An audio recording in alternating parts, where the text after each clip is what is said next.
welcome to this edition of Across the Bifrost, the Mighty Thor podcast, where on each and every episode we explore the world of Marvel's Mighty Thor. I am one of your hosts, Ryan Doze, joined by one member of the Warriors 3. Is it Faz? No. Is it Eric? No. You guessed it. It's the OG himself, the OG member of the Warriors 3. Will Rose and I are kicking it old school. Will, when was the last time you and I did an episode just the two of us? What is this, 2018? What is like, is this in the before times? Crock-a-boom. Crock-a-boom. Crack-a-Will. Crack-a-Will is here, y'all. Let's do it. But everybody, Will and I are fresh off of seeing Thunderbolts in theaters, Marvel Cinematic Universe's latest installment. The 36th film, if we're going to do legacy numbers, which I always like to do. Legacy number 36 for the MCU. Oh my God. Just too many movies. I mean, I'm willing to say it, too many movies, but... Yep. We are, as we discussed in our conversation with Doug Brody, which if you've not checked it out, we kind of unintentionally did a anniversary episode for the first Thor movie. So go back a few episodes in our catalog here. You can check out our conversation with someone that actually worked on the first Thor film. It was a lot of fun to talk to Doug. That was fun. But he was on fire. He definitely had a couple cups of coffee before that one. As Eric described him, he says Doug seemed like the perfect cocktail party guest, where it's like, oh, I got another story for you. We loved having Doug on the show. He was a hoot and a half to talk to. But also he asked us a question at the end of that episode of, did anyone even see the movies past Endgame? And Eric and I just look at each other like, yeah, we did. We saw all of them. Yeah, we do it. We're complete sickos. and we saw Thunderbolts. And we're mostly there opening night. Mostly there opening night, Doug. Sorry. And we're mega sickos for this stuff. So in the best way. But we both seen Thunderbolts. We both really enjoyed it. And when I knew it was going to be just Will and I talking about whatever we were going to talk about on this episode, I threw out an idea to Will that I'm so glad he said yes to, because Will is much more familiar with the era of comics we're going to be talking about tonight. This is the late 2000s, early 2010s, and there's a lot of events leading up to what we're going to talk about in these issues. But really, what it comes down to tonight is we're going to talk about the first time that Thor, the God of Thunder, faced off against Robert Reynolds, the Sentry. And what happened in their first fight, where it occurred, what led up to it, the things that surrounded that fight. And then, of course, the one thing you want to know, everybody, is who won? Who won the first fight between Thor and the Sentry? Well, you wanted to kind of set the stage for this fight. So let's look at the tail of the tape. Yeah, so in 2010, we have, the premier author, writer at Marvel, Brian Bendis. Then you have Coipel as the artist. You have Mark Morales as the inker, and you have Laura Martin as a colorist. Laura Martin is so good. Every time I read a comic that she colored, I'm like, yes, I can tell who colored this book. She is so freaking good. She colored Astonishing X-Men back in the day with Joss Whedon and Cassidy, and was along with Cassie along things. But like Laura Martin, colored the crap out of this book. I can't pronounce the letterer's name. Chris Eliopoulos. There you go. A little bit of a nugget about Chris Eliopoulos, Will. When you on Marvel Comics, when you see a letterer's name begin with VCs, that is Chris Eliopoulos' group of letterers. So, something I learned from our buddy Joe Sabino. Sabina? Is he in that group? Is he in that group? Well, yep. He's in that group. If you look I love it. Yeah, back in 2010. On Joe's name, you'll see VC's Joe Sabino. And I asked him that maybe the first time we ever chatted with him. I said, Joe, okay, what does VC mean? And he told us kind of a story about Chris Eliopoulos, and I can't remember all the details of it, but yes, Chris Eliopoulos is part of that group. I believe he started that group. So So that is a little fun fact about the world of lettering. I love it. I love it. Yeah, the whole creative team in this book. So yeah, leading up to this is like, all right, think about like the MCU. You have Iron Man comes out in 2008, Iron Man 2 2010. You have the Easter eggs that eventually we're going to get Avengers in 2012. And then in the world of comics, like there were definitely in event mode. What is the next event? What are the things going to happen? They're going to lead to the next big event. And the big event that was there before this was Civil War and the death of Captain America. And he had just been resurrected and brought back. But then in the world of Thor, you have Asgard coming to Earth at Broxton, Oklahoma. And so you have the Initiative and Norman Osborn as this the Iron Patriot, which is like this really like cringy patriotic Christian nationalist version of Iron Man. And reading this back in modern day politics, you're like, okay, yeah, we see what was going on here.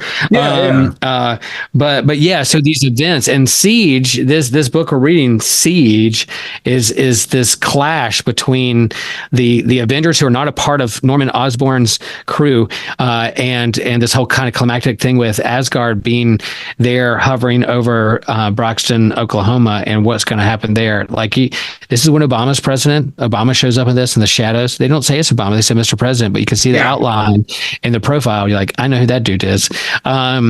And so that's kind of where we are in the world of comics, and the comics were cruising, man.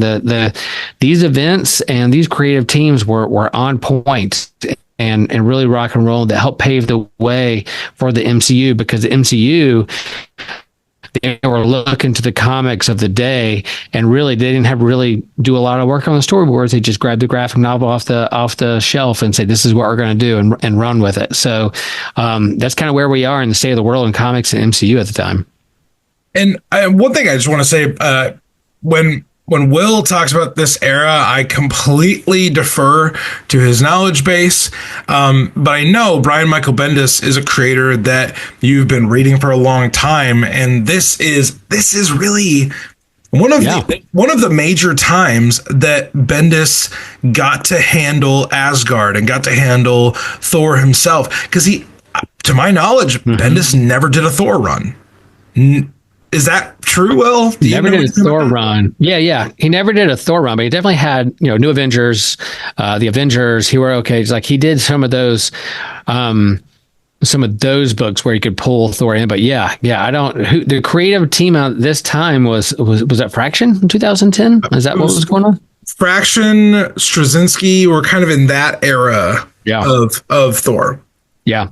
So yeah, he got to play with it, just with the characters in this particular book and kind of the crossovers. Another thing is, like, at the end of like each one of these issues, it's a 4-issue limited series, 2010, exercise, a couple extra pages, but at the end you have kind of a Cup of Joe. Joe Quesada was like, let me bring you up to speed if you're not up to speed of what's going on with Civil War and Disassembled and Reassembled and those kind of things. But then they have these checklists, and I forgot like how many, like in the comic industry, were relying on these events, but also the spin-off books and the checklist and all the books that were tied in, the tie-in books.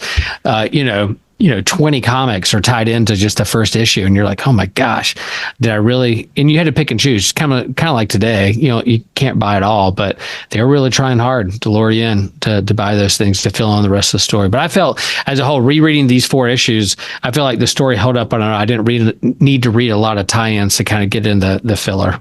Yeah, and really, we are. Some of you might be thinking like, well, isn't Siege like a whole big Asgard, centric event where Norman Osborn and Hammer and the Dark Avengers, like, they go after Asgard? You guys are seriously just gonna, handle it as a Thor versus Sentry fight? No, I'm sure someday we will revisit the Straczynski Fraction era of Thor in one of our creator spotlights. We're just focusing on this because it's like Thunderbolts is hot right now. So we're hoping, maybe if people want to know more about, Sentry or Thor, oh, wait, those guys have fought? Yes, they have. They've actually fought a couple of times, but this is the first time. And it's because of the events of Siege, Norman Osborn contriving an entire incident involving Volstagg. He makes Volstagg kind of his scapegoat. Yes, he does. You know, if people like Volstagg are just walking around not understanding our interpretation of justice, we need to lock them down. We need to shut this down. We need to go after Asgard. And at this point, he thinks Thor is off the map, but Thor is just kind of lying in wait as Donald Blake. Thor is very much nearby, and it's actually in the first. Need a bigger boat or maybe a bigger stick. We're gonna need a bigger boat for sure. So we're just gonna walk through this fight in the 4 issues, the main issues of Siege, and kind of talk through the progression of Thor versus Sentry, how it occurs, what little nuances happen, and then of course the end and the decisive victor in this fight. So in the first issue of Siege, we do get that set real fast. Like I talk about Laura Martin, but I can't like sing praises loud enough for Oliver Coipel. Like, I think this book, I was reminded of how good he is. Yeah. And like the inking, the detail, the art, how crisp it is. Even the opening page of just like Volstagg just riding a horse. Yep. I'm like, that is one of the most amazing pages of art that I've ever seen. Truly. The shadowing and the cross hatching and the stitching and the color, like, it is so freaking good. So every page, every panel is not lax or just kind of like lackadaisical. This is a truly masterpiece in terms of like art and comics. Like, if you want to, you can argue about the tie-ins and does it hold together as one big thing. You can nitpick with this storyline, but in terms of the actual art and the placement of the word bubbles and the narration and the sound effects, it is a masterful comic. And in 2010, kind of a peak of what Bendis, Coipel, Laura Martin, everybody was doing at that time. I mean, I couldn't agree with you more. What I find so cool about Coipel is he is a modern artist that other modern artists speak insanely highly of. So it's like, not only does he have the love and appreciation of fans who, you know, let's be honest, if I could draw like Olivier Coipel, I would quit my job yesterday. Yeah. But like when peers speak so highly of him, it's like, okay, I think this guy is actually next level. Like, you know, and I really, you know, I don't know if I've heard really anyone have a bad thing to say about his art or him as a person. So his inker and colorists, like they're part of that team too. But like what as an artist, inker, colorist pulled together in this book is masterful comic book storytelling. And this story starts off in issue 1. We'll just kind of breeze through this and talk about the Thor Sentry parts of it. Volstagg is a part of this incident at Soldier Field in Chicago, where he fights off the UFOs, Vector, X-Ray, and then the Squad. And this gives Norman Osborn the only cause he needs to go after and invade Asgard. He rallies a bunch of different villains, his own Avengers team, but Ares, the god of war, is actually leading the charge. And Ares says to Norman Osborn, hey, dude, if I find out you're lying to me, I'm going to kill you. And you know, like, Osborn's not telling the truth, but for the god of war to threaten you and you to just like not flinch, that's crazy. And he's encouraged by Loki. Like, Loki's behind this all. They're definitely pulling strings. Osborn and Loki are together, like collaborating, and Loki's doing his mischievous theme of like, like, I want to be king of this. Let's bring the downfall. I need your help so I can get what I want in Asgard. And so Loki's behind all of this. And it's the first few about midway through, we see our first big close-up on Sentry, Robert Reynolds, when Osborn's team descends on Asgard. Now, they're descending on Asgard because they think Thor is off the map. Like we said just a little bit earlier, Thor is actually just in his guise of Donald Blake. And when Osborn's forces get closer, Donald Blake's taking care of Tony Stark, and Maria Hill is right there. They're all kind of, fugitives at this point from Osborn's dark reign. Yeah. And then Donald Blake just transforms into Thor, and they're like, I thought you said he was off the board. Like, I thought you said we weren't going to have to deal with him. I also like it that Donald Blake is in a turtleneck that just has a number 1 on the chest. Fantastic. Yeah, Tony Stark's almost like in a coma or kind of out of commission. So he's the real one that's out of commission, not Thor. So when you see the lightning crackle and boom, he's flying in. You're like, I thought you said Thor was off grid. You're like, nope, he's here. It's so good. And because Norman Osborn has invited the world's media to this event, everyone's seeing this live and in living color across the nation, including a recently returned Steve Rogers, who in the final panel stands up off the couch. So if you get Steve's attention and he has to stand up for a moment to like lean in with like a grit and a clenched fist, you're like, oh shit, here we go. All right, it's about to go down. Old snap, old junk here. Going down for real. Yeah. And just, a little bit of a side note here. Joe Quesada says pretty much like in his Cup of Joe segment at the end of this issue, which is necessary reading if you want to understand where Siege falls in the larger context of what he's saying is the previous 7 years. So since the early 2000s, this kind of masterwork has been orchestrated by these creators, but also the main 3 Avengers, Captain America, Iron Man, and Thor, have not teamed up since Disassembled. Wow. Yeah. That's 7 years of 3 of the biggest, most iconic members of the Avengers not even being on the same page. And Siege is kind of the story of how they all get back on the same page again. Time to get them together before that Avengers movie in 2012, y'all. So how true. Well, so for the purposes of our Thor versus Sentry situation, we're kind of just we're laying the groundwork right now. So in issue 2, we see the chess pieces get moved around the board. Steve Rogers rallies the heroes that are not at the site yet. Thor and Ares have a little bit of a back and forth. Ares is starting to put the pieces together that maybe Norman Osborn is not on the up and up. And real quick question. Yeah. So the hero on Norman Osborn's team that looks like Captain Marvel, but has like the star on her chest, but the real like high cut. She's like wearing a bathing suit out in battle.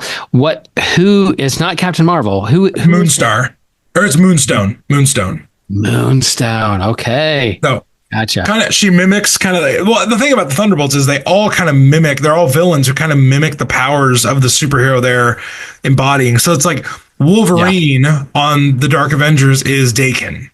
Yep. And Daken's the son of Logan, so it kind of makes sense. So yeah, like that, and then we reach a point where Norman Osborn is sensing like, oh, okay, Ares has kind of turned a little bit, so he sixth the Sentry on Ares, and the Sentry very, very brutally kills Ares by ripping him in half and spilling his guts all over Asgard. It is gruesome, Will. It's a double page spread of somebody being ripped in half. And I was thinking about like my last few months going to the comic book store and having these kind of red band polybagged rated R comics to make sure you keep it out of the kids' hands. I'm like, this would have been a red band. This would have for sure been a red band book. Like, absolutely. I cannot see this book. It's just for that one panel. This is that one panel of Coipel just being like, and Ares is a blood splatter on the windshield of... Literally, y'all, we have intestines spilling out. And it's not just like, oh, there's some blood. No, I see a spine. It is. I see intestine. I see Ares' colon. I see what he ate for lunch yesterday. Yeah. All kinds of stuff going on. This is not an Eric Teskey approved read. It's No. the body horror is But that final panel at the end beside where Sentry just holding like half of Ares' arm or whatever, yeah, like looking down and the cape flying in the wind and the Right. glowy, it is it's so good. Comics is so rad. This is so rad. And you may be wondering, listener, well, where is Thor while Sentry's ripping Ares apart? He was taken out earlier on in the issue, kind of just like to sit him in the corner for a second while we see the full extent of Sentry's powers ripping a god in half. Kind of a little bit of an amuse-bouche for what he could do to Thor. Right. You're definitely thinking, if he could do that to Ares, he could definitely do that to Thor. Could he do it? If you care about Thor, if you care about Steve Rogers, if you care about any of these guys, it could happen. It could happen to any of them. So the stakes are high. Reality is, listener, though, Thor is made of sterner stuff. So we see the team of Steve Rogers assembled heroes jumping through essentially a wormhole to get to Oklahoma in their in their like, I don't know, army surplus jet, and then Dakin has been released into Broxton, Oklahoma by Norman Osborn to find Maria Hill and to find Tony Stark to kill him before, Tony becomes an active participant in this. And Maria is kind of like causing problems because she rescued Thor from the field. She's launching rockets at people, and Norman's like, okay, enough of this. Dakin, please kill her now. And because he's essentially Wolverine, he's trying to sniff her out. And Thor, so just kind of offhandedly scorches him, like completely blackens him, possibly killing Dakin. I don't know how that really works. Probably not. He's got healing powers like his dad, so he'll be all right. I just love that, Dakin's creeping around with all these like hammer soldiers, and then Thor fries him. And he's like, I enjoyed that greatly. Yeah. The last thing we see in issue 2 is Captain America's shield coming towards Iron Patriot's face shield, and it just says "to be continued." I'm like, let's go. Let's do this, Will. We still have not seen Thor. We've seen Thor and Sentry like kind of like look at each other a little bit, but really in the next issue, we are going to see them go to town. So, Will, anything else to say about issue 2 before we jump into the Thor Sentry battle proper? No, I think, if as fans of Asgard and the cast of characters there, Balder is king. And so you have these kind of Balder and Heimdall reveals, the one who see her all, is the one who really revealed to Ares what had happened, and he believes him. So he's kind of the revealer of things. Sorry, this is also awful. The so Heimdall, like, you have the cast of characters of Asgard there helping out along the way. So it's not just Avengers versus Dark Avengers initiative, all that kind of stuff. You have that going on with Heimdall, and some of our favorite Asgardians are there right alongside of it. And when we start issue 3, we see Steve Rogers' team facing off against Norman Osborn's, team of villains and anti-heroes. There's this big clash, but this is where Norman kind of peels Sentry off to focus on Thor, because remember, Thor just kind of crisped Dakin, and Thor saw Sentry rip Ares in half. So like shit is going down. Sentry blasts down to where Thor is, and he says this ominous thing in a black word bubble, kind of alluding to the fact there's more here than Robert Reynolds, because we have not seen the void happen yet. So as with this dark kind of tone, Sentry says, "How many gods will I have to kill today?" And you're just like, oh, okay, let's go. So Thor swings Mjolnir at him, and it does nothing. And he's like, Odin's eye. What new devilry is this? My new favorite catchphrase that I'm going to say whenever I like run into traffic or someone cuts me off from surfing, or do you run into traffic a lot, Will? Yeah, I do. And I'm going to be like, Odin's eye. And I'm like, Odin's eye. Yeah. They continue just their one. fight. There's just one eye. Just one. Yeah. It's not two. It's not Odin's eyes. We see their fight continue while everything else is going on in the background. We see their fight continue in the sky. Thor swings his hammer at him and says, "You have chosen the wrong master and you've chosen the wrong battlefield. And for that, I must smite you down with all the power at my command." Crack-a-boom! And he basically blows up the sky. But then we see our first glimpse of the void, kind of this Cthulhu-like monster claw coming out of the Sentry's back. And we're like, well, that's not normal. No, it's like a parasite that's just there hanging out. And you're like, there's something more there than just the Sentry. Yeah. And towards the end of this issue, we see the Sentry do something truly insane where Asgard is presently floating above Broxton, like just a few feet off the ground. That's kind of the where the people of Asgard have been holding up for this era of Thor. And Sentry single-handedly with one blast, commanded by Norman Osborn, he brings all of Asgard down. Norman is facing off against, Steve Rogers, and Iron Man gets added into the fight. And Norman just says, "Bring it all down, bring it all down." And Sentry does it with one kind of like, he just lasers himself through Asgard and all of Asgard falls. This is where a little bit of kind of the context of knowing who Norman Osborn is really helps, because they rip the Iron Patriot suit off of Norman Osborn and he's just talking complete nonsense, Will. He just says, "You have no idea what you've done. You have no idea what you've done. You have no idea what you've done," because he's the only one that can control the Sentry. He's the only one that can do it. And he's given him basically this death command. And Norman's going absolutely crazy. And I love with Spider-Man, it's like, "Oh, shut up." And he just punches him in the face. Because it's his villain. That's one of his rogues gallery. The Green Goblin is right there, a part of his thing. And they revealed that that's who it is. And he's like, "Oh, please shut up." And Bendis brought Wolverine and Spider-Man into the new Avengers. And so he's been writing Spider-Man with Ultimate Spider-Man and Spider-Man in the New Avengers for a long time. He captures Peter Parker's voice so well, so well. And he does so in this book. Even just those few lines that he has, you're like, "Yep, that's Parker. That's Peter Parker." And Norman says, he says, as he's kind of like losing his shit, he says, "He's dead. You're dead. He's going to kill all of you. I was the only one that could stop him. I was the only one who knew what he really was, how powerful he really is.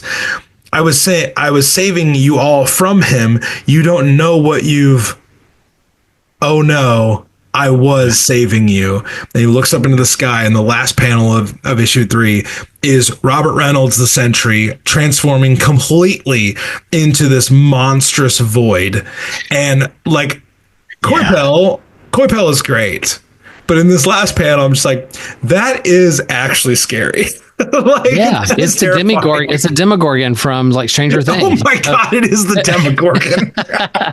It's hovering over the city, and you're like, "Yep, there it is. There it is." Oh my goodness. And there's so much going on in these issues, everybody. So if you think like, "Oh my gosh, like, why aren't you talking about this part or that part?" That's why I stressed at the beginning, like, we're not trying to cover Siege. We're trying to cover Thor's fight with the Sentry, which really goes to the next level in the next issue, because the Void is completely unleashed on all the heroes. And you might be wondering, where the heck has Loki been? Because we showed Loki in the first issue, but Loki really comes in the clutch here, where he uses all the power of the Norn Stones to give the heroes more power, to give them the power of the villains that are nearby, and to basically Super Saiyan them. Yeah, Super Saiyan. It's like Super Mario grabbing a coin and like getting bigger. I love how Will went with Super Mario, and I'm like, "Remember that time in Dragon Ball Z when Goku goes super?" Like, you're like, "Why not just grab a?" Remember when I played Nintendo and like he leveled, bum bum bum, he like it got bigger. Womp, womp, womp. But I will say, like, Coipel's art here, like, there's certain, like, there's action. Bendis is known for his dialogue, word bubbles. He's very, very wordy. You're going to read a lot when you read Bendis. But there's another aspect of this where he does allow the art to speak for itself. There are silent panels. He lets the art speak for itself. And then there's like great sound effects. But then there's also these great poses of like forming the teams together, and like, you have the Dark Avengers, you have the Initiative, you have the villains, and Brian Michael Bendis loves himself some Parker Robbins, the Hood. Like he loves that villain because that's one that he created, and he's one that's a part of this that even has like kind of this dark void, a part of himself too, that kind of mirrors the Sentry. But these like full splash pages of the full team setup of profiles, like, oh snap, oh shit, here they're coming. They're all bowed up at each other. It's just gorgeous pages, gorgeous. Any of them would make like an incredible poster to be on your wall. For sure, absolutely. It's probably a reason why Coipel still does covers, because they're essentially just like little posters to sell the book.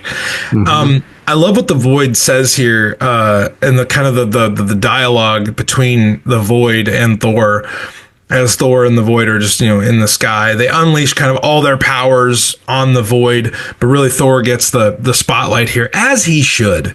The Void says, "This is wrong. Yes, you heroes are not playing fair. This is a trick." Thor says, "You took down Asgard, demon. Now feel the power of my father and his father before him." The Void continues saying, "Your new powers, this isn't a trick. It is mischief."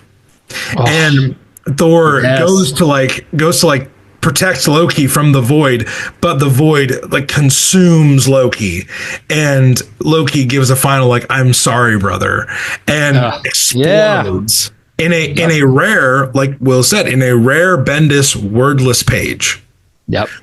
And the fight continues, and we'll just kind of like speed towards the finish here, and we'll give our thoughts about how the fight concludes, where the Void's got these dark powers like going at Thor, and we even see in a panel where Norman Osborn is trying to sneak away from the fight, we see lightning and black like tendrils going up into the sky. Fantastic artwork, as we've said, from Mr. Coipel. Thor yells, "You've attacked the House of Odin, vile one," and unleashes like another lightning strike. But then Iron Man does something that's very, very, very Iron Man, where he tells Norman Osborn's like lackeys, like, "Hey, get off that aircraft carrier you guys rode here." And they're like, "Why? What are you going to do with it?" He's like, "I'm going to turn it into a missile." Iron Man sends essentially like an aircraft, like a helicarrier, down onto the Sentry, and this large mushroom cloud explosion, it blows up, and Thor gets closer and closer to the genesis of the explosion, and we have kind of a similar situation from what we got with Bob in the Thunderbolts movie. He wakes up from not being the Void anymore, and he says, "Did I do this?" And the Iron Man says, "Yes, Bob, you did." And he's like, "Would please kill me?" And Thor's like, "No, you're going to pay for this." And Bob says, "You're not listening to me." And he turns back into the Void. He says, kill me. And Thor just literally brings the hammer down on the Void. And it appears that he kills Robert Reynolds. He kills the Void and throws his body into the sun. Now, there's a big epilogue here where we kind of set up where the new Avengers are going, what Steve Rogers is going to do. But Will, let's kind of focus on the fight between Thor and Sentry as we wrap up here. What did you like about this battle where Thor defeats the Sentry in their first ever meeting? Yeah, I like it that, I like how this series really set at the beginning that he has the power, the Sentry, to defeat a god by ripping Ares in half. You're like, oh, how is Thor gonna do this? But I think Thor with his friends, with the help of Loki, like teaming up, like Loki, it's like mischief is my power. He levels up with the Norn Stones, like all that stuff. Like it's not just Ares just going on his own, but Thor has a team. But the power of Mjolnir, lightning, the crack-a-boom, the all that stuff, it comes into play for this. And then eventually Bob is like, please, like, you see what he's wrestling with. And when he eventually does defeat him, he throws him in the sun. But here's the thing is, like, the Sentry is the power of 10,000 exploding suns, or million exploding suns, whatever that catchphrase is. Yeah. So you're like, don't throw that rabbit back in the briar patch. What are you doing? Don't throw that rabbit back in the briar patch. That's exactly where he wants to go. He'll be back. But yeah, that makes sense that he won in the next thing, and it's because of, like, his brother apologizing, because he started the whole thing. Look, he started the whole thing, and he helped end the whole thing too. So Thor won, but it wasn't like he wasn't without help. Right. This is Thor delivers the death knell. And he does get the most one-on-one FaceTime with Sentry. So I would still classify this as a Thor versus Sentry battle, but also, like, at this point in the overall siege event, all the heroes have dealt with the other combatants. So now they can focus all their, focus and energy on the Sentry, and it leads to a victory. What I like about this story, Will, is that the setup for it is Norman Osborn versus Asgard. Yeah. And it becomes, thanks to, him keeping secrets about what the Sentry really is, it becomes all of them having to band together against what the Sentry becomes. And I think they even capture that a little bit in the Thunderbolts movie, where the Sentry, like, when Robert Reynolds gets, was it the kind of the thing that the kill switch that they have for the Sentry, when they did that in the theater, I remember my wife turning to me and being like, I didn't think they'd kill him this early in the movie. And I was like, just you wait. Yeah. Literally the worst is yet to come. I think that was a very good part of the siege event that we just finished and we just read, was, that kind of like, okay, when is this creature inside of him, this monster, going to completely come out and ascend to its final form, kind of using that Super Saiyan, or, for OGs out there, the mushroom in Super Mario. When is he going to just get bigger, more nasty? Yeah. And I love that our guy Thor gets the big spotlight at the end. And then we do learn a little bit. I mean, we can just talk a little bit about the epilogue, Will. What do you feel like, for Thor fans, what's important about the epilogue of the siege event? It kind of brings that Asgardian family back together, and Thor with them. And so, like, here's we got our family back together, and we're going to rebuild Asgard among the 9 realms, not just on Earth hovering over Broxton, Oklahoma. And then you have Steve Rogers with his new team. So after this, you have right now, present day comics, you have DC with All In, right? Yeah. Well, this time it was the heroic age. They wanted to reboot a whole new line of comics, with coming off of Dark Reign and Civil War, the heroic age. We're going to get back to our roots of being heroes. And so if books didn't necessarily have the new reboot number 1 renumbering on it, they would at least have the banner that said the heroic age. So you could have a new Avenger and different stuff. So Steve still old, but he's still leading a new Avengers team, and so I think that's pretty fun. I'm not sure after this who started writing Thor after this, or the creative team after this in 2010 or 11, if it's still Fraction and team or what. But well, and I think that's something I'll look at it right now, because sometimes I get really confused as to where Thor creators fall in the order. So it's probably good. That's something I should probably commit more to memory. Well, yeah. That's no. That's good. And to be honest, like I probably fell off. Like I wasn't really collecting Thor. I was mainly like the Avengers books, the X books, and some of those things. But I was following creators like Coipel and Bendis, and whatever new event was coming out, I was pretty much on board to see what was going to happen next, and those big kind of splash pages and events of the day. It looks like after Siege, we're getting closer to the coinciding with the movie. So, well, good grief, Ryan. Why don't you just figure this out, man? You know what? I'm sure there's a listener out there that's much, much smarter than me who can call this off the dome. Who was writing Thor in 2010? Everybody, Yeah. was it Fraction? When was the first Thor movie? 2011. 2011. We just celebrated the 14th anniversary. Right. Of so that. They needed that movie before they did the Avengers to kind of introduce all the big three. So that makes sense. And yeah, it really, no, that doesn't sound right. Does Roger Landridge sound? No, that was for Thor: The Mighty Avenger, the Chris Samnee. That's so good. Well, goodness. We need to do that mini at some point. The Mighty Avenger. That is such a good book. Such a good book. And around this time, actually, I think maybe the reason I'm having such a struggle figuring this out is because the movie was about to come out in a year. There are so many Thor miniseries released around this time. Yeah. So when you type in Thor comic writer 2010, a lot of shit comes up.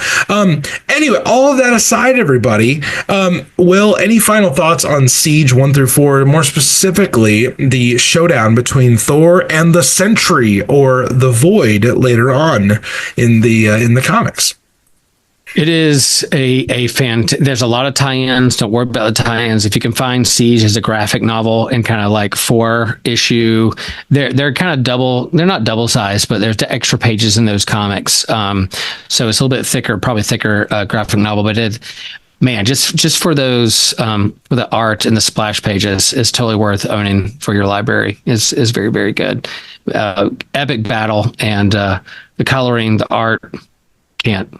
And again, Bendis, like he created the script and allowed the art and the artist to do their job and not get in the way. It's just fantastic. Yeah, Coipel just does some of the best work in these big, huge fights, but also adds a lot of emotion into it. You know what? I finally found it, Will. I'm going to click on it right now, and I'm going to answer the burning question that everybody has. Here we go. For Pete's sake. Around this time, we were in the midst of a Kieran Gillen little run on Thor. Okay. So that is, hey, people love them some Kieran Gillen. So everybody, thank you so much for clicking and playing this episode of Thor versus the Sentry. The first time they faced off in the midst of the Siege event. The Siege of Asgard was definitely an explosive event that it entailed a lot of heroes, a lot of villains, but we were focusing on the Void and Thor today. So we're very, very happy that you checked this out. And if you haven't seen Thunderbolts, go check it out. It's a hell of a movie. A lot of fun. And if you want to know Will and I's first impressions of Thunderbolts, you can click the link in the episode description and check out our thoughts on Patreon. We would love for you to check out that pregame. A lot of fun was had us talking about the movies and Will's very unorthodox experience of going to see the movie. So there's a little bit of that. If you want to continue the conversation with us, you can check out our Discord where we have lots of different things going on there. We talk about sports. We're in the midst of the NBA playoffs, Will. So that's been a lot of discussion over there. So if you like basketball or you like sports, we have things there. We talk about movies, we talk about comics, we talk about what we're reading in our poll list. And that's a lot of fun over there. We have a small but mighty band of Thorcore enthusiasts over there. And also you can follow us on Instagram. We're going to be posting some stuff about, kind of updates on Eric and Faz's journey to 800 pretty soon. We like to just interact with creators on there, with listeners. If you want to join us and follow us on Instagram, that would be appreciated as well, everybody. So, Will, do we have any other parting shots, man? It feels like an age since we've done an episode together, so I don't want to leave listeners unsatiated with this. No, I mean, Ryan. if part of this podcast was kind of like that was just Will and Ryan going, that was cool, and me going like, totally the Chris Farley show. It's the Chris Farley show. It's just that we love comics, y'all, and we want to talk comics. So like, awesome. Hit us up on DM or Discord or whatever, and what you're reading. And this medium of storytelling is just super fun. So like going back to 2010, an era that I haven't read that book in 15 years, but it I absolutely loved it, and the art's great. So hit us up. We like comics. We like comics a lot. If you haven't noticed, everybody, we do enjoy a good comic or two, and it's easy to enjoy it when Bendis and Coipel are on the credit sheet. Yeah, peeking out. So everybody, if no matter what you're doing in the 9 realms, whether you are facing down an invasion of people that are coming after your people, whether you are trying to keep the darkness within, that got a little too dark, whether you are fighting off, shove it down, Ryan, shove it way down. That's the way best down way. there, and then eventually you die, but or if you are victorious over some of those big battles in your life right now, we're very proud of you for fighting those big battles that maybe seem insurmountable, like Thor fighting the Void in the Siege event. But no matter whatever you're doing, no matter where you are, no matter who you are with, just remember to do one thing, and that is to stay worthy.